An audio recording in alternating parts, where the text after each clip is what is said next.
Today on our 2018 Alfa Romeo Stelvio, we're going to be taking a look at and showing you how to install the CURT Class 3 Custom Fit Trailer Hitch Receiver, part number C13391. So here's what the hitch is going to look like on the back of our Stelvio. Now it is going to be visible underneath the bumper, but it is going to tuck up nicely tight against the bottom of the bumper, so it's not really going to distract from the looks. Now it is going to offer us a 2" by 2" receiver tube opening, so it's going to have a lot of different options for accessories, ball mounts, bike racks, cargo carriers, or a lot of other things. Now the way we're going to mount those accessories is going to be through the hitch pin hole here on the side. Now it is going to accept a standard 5/8 pin and clip. Now these aren't included in the kit, but you can pick them up here at etrailer.com using part number PC3. Now keep in mind, if you do plan on using a locking device to keep your accessories safe, you might want to note that the hitch pin hole is extremely close to this cross tube here, so if we have an oversized lock on the end, it may not fit.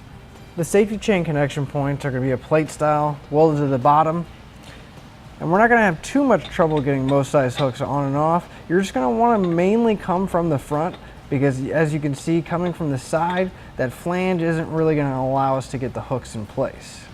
Now as far as weight capacity goes, our hitch is going to have a 600-pound tongue weight, which is the maximum downward force at the receiver tube. It's also going to have a 4,000-pound gross trailer weight rating, which is the amount it can pull, including the trailer and everything we have loaded on it. Now with those numbers in mind, I always recommend that you double check your owner's manual and never exceed the manufacturer's recommended weight. I'd like to give you a few measurements, and that's going to help you in deciding for accessories for your new hitch, such as a ball mount, bike rack, or even a cargo carrier. From the center of the hitch pin hole to the outermost edge of the bumper, it's going to be right about 4.5 inches. Now the measurement's going to come in handy whenever you're looking at folding accessories to make sure you have adequate clearance between the accessory and the rear bumper and make sure they don't come in contact. And from the ground to the inside top edge of the receiver tube opening, that's going to be right about 13.5 inches. Now at that height, I'd recommend a bike rack or a cargo carrier with a raised shank to give us that little bit of extra ground clearance. So now that we've seen what our hitch looks like and gone over some of the features, let's show you how to get it installed. To begin our installation, we're going to come to the very back of our Alfa Romeo, and we're going to have two panels, one on each side, that we're going to have to remove. We're going to have several fasteners going along the edge here that we'll have to pull out. Now we're going to be pulling out the large fasteners along the edge. We're not going to have to pull this one out right here. Now pull these out, we're going to be using a T30 Torx bit. There's going to be a total of 3 of them along the outside edge. Now towards the back of the wheel well, right where the liner is attached, we're going to have 2 more bolts that are holding it in place. These are going to be T25, so I'm going to use a T25 Torx bit to pull them out.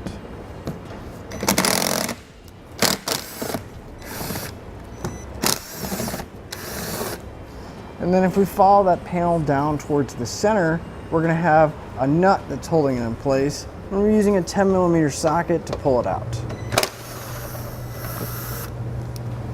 Now there is going to be one more fastener that's holding our cover in place right here at the edge, but it's going to be underneath the plastic here, so we're going to have to remove these 4 fasteners at the back. These smaller ones, I'm going to be using a T25 Torx bit to pull them out. And for that larger one again, I'm going to be using a T30 Torx bit. And then if we pull down on the plastic here, we can see that there's that nut that's going to be holding it in place. So I'm going to be using a 10mm socket to pull it out. And with all the fasteners removed, we can pull our panel out and set it aside, and we'll do the same thing for the driver's side as well. Now on the driver's side, we are going to have this drain vent tube, so we can just go ahead and pull the tube out of the cover, and then if we move to the back towards the center, we're going to have another one. So again, we'll just slide that tube out, and we'll make sure to put them back when we put the covers back in place. Now on each side of the frame rail, we're going to have a couple tape type plugs that are going to be on the bottom of the frame, as well as at the very back we're going to have a rubber plug. So I'm going to take a flathead screwdriver, just going to pop those plugs out and pull the tape off the holes in the frame.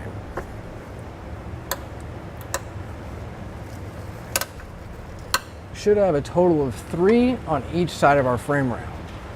So now that we have the holes exposed in our frame, those are going to be our 3 mounting points, but we're going to get our hardware in place.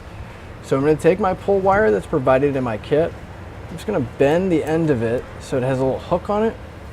And starting at the very back, I'm going to put my pull wire in the hole, and I'm going to start feeding it through until I can get it to come out one of the rear holes. Now you may need to reach in to kind of help guide it through, but you just want that coiled end to come out through one of these access holes. Once we have it coming through, you're going to want to make sure that that tail is still sticking out the original hole we put it through. Then we're going to take a square spacer block, we're going to feed it over the coiled end. We're going to take one of our 1/2-inch carriage bolts, we'll thread it onto the end of our wire, and then one piece at a time, we're going to feed the block into the frame, followed by our carriage bolt, until we can pull on our wire and it drops down through the mounting hole. Now we're going to repeat that for the other 2 remaining locations. Since our hardware fits through each one of these holes, just so we don't have to fish them and bend the wire so much, we're going to do a little bit different way of getting our hardware in. If we take our fish wire, we're going to slide our square spacer block over the end, then thread our carriage bolt in place. At this time, put the carriage bolt in first, and feed our block in, and then pull down so our bolts will fall through.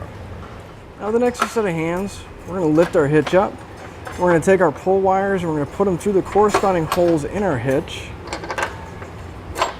Now you're going to want to lift it up, going behind the exhaust. There's a little notch made so that it'll fit around the exhaust here. We're going to make sure your bolts are coming through. And we're going to remove the pull wire.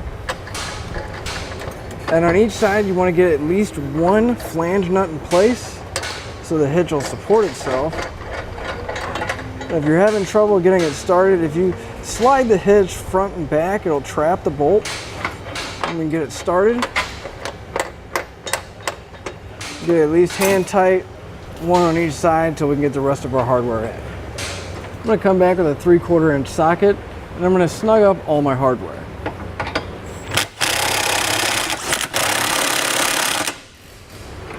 To get to the very rear bolt, you may need to use an extension and a swivel so that you can get on the bolt and nut fully. I'm going to come back with a torque wrench. I want to torque all my hardware down, and we'll find the specification in our instructions. We're going to repeat that for all of our remaining hardware. Now, in order to get our trim panels back in place underneath, we're going to have to do a slight bit of trimming. I already marked out the area we're going to need to trim. And essentially, if we come to this flat edge here, we measure 5 inches over and 11 inches from the bottom of our panel, this is the area that we're going to trim. I'm just going to use a pair of tin snips. Just want to take your time, make a nice clean cut. And it's always a good idea to trim a little bit at a time, because you can always go back and trim a little more if it doesn't fit. So I'm going to do a quick test fit. We can see that it gave us that relief we need for the edge of the hitch to fit right here. So we're going to go ahead and trim the other panel the same way with the same measurements. And again, test fit it to make sure it fits back underneath. With both our panels trimmed out, we can go and reinstall all the fasteners that were holding them in. We may just need to sneak it past the edge of the hitch, and line up our holes, and we'll put all the fasteners back in place.